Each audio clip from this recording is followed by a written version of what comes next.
सुनता का बोला हमें तो कुछ मालूम नहीं के मालूम बा ए तहरे से हमरा मालूम जे रही हाँ। तहरे के पूछती है देखत तोहर भतार आजो दारू पी के आइल बरो हाय 90 बरस हां काहे मिर्गी धरे बा फुकना के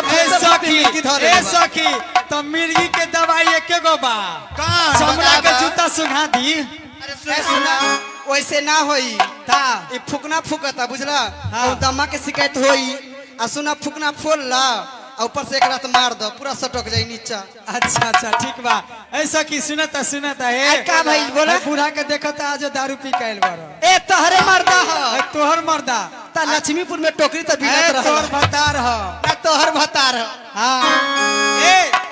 का हो सुना कुछ गाते बजाते चला मेला देखे हां ठीक बा चला ना अरे की हमारो के लगही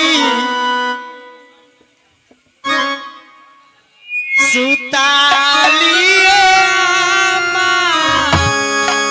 देखत ई काहे हो कैसे सुतैबा हो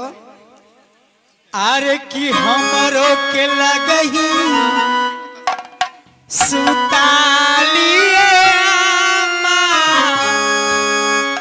बेटा राउर दारू पी के करे ले बरा हमारो के लगई सुतालिए आमा बेटा राउर दारू पी के करे ले डरामा हमारो के लगई सुतालिए आमा बेटा राउर पी के रोज करे ले डरामा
पीती। अरे एक को काम करता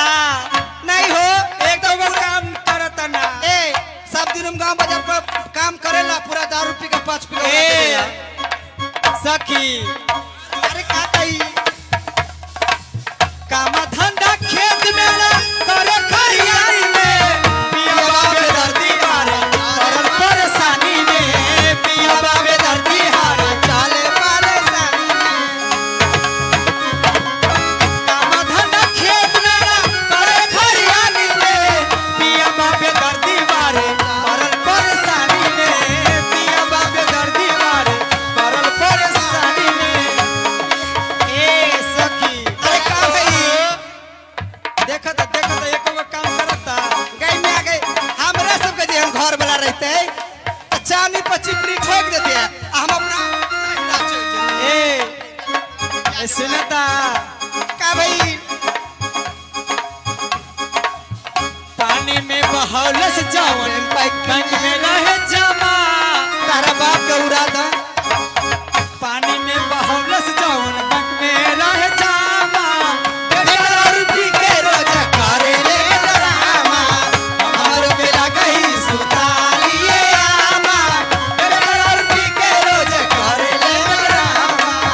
हमर बेला कहीं सुतालिए रुपी के रोज करे ले डरामा हमर के लगही सुतालिए आमा रुपी के रोज करे ले डरामा हमर के लगही सुतालिए आमा रुपी के रोज करे ले डरामा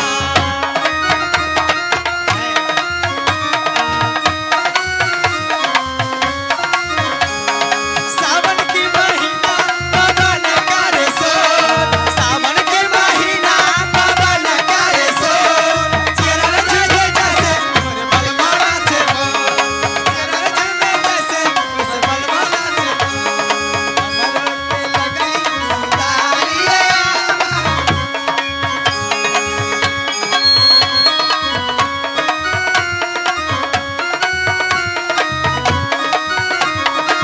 ए सखी सुनी अरे का भाई ये आगे श्रीमान आप हैं रुदल ड्राइवर जी दुर्गापट्टी निवासी। अच्छा हाँ, इस गाने के लग गया चोट तो झट से निकाले 11 रुपया की नोट। अच्छा हे मैं उन श्रीमान जी को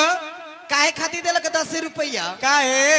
ए सुना एकरा पिए खातिर हमको पिए खातिर दिया।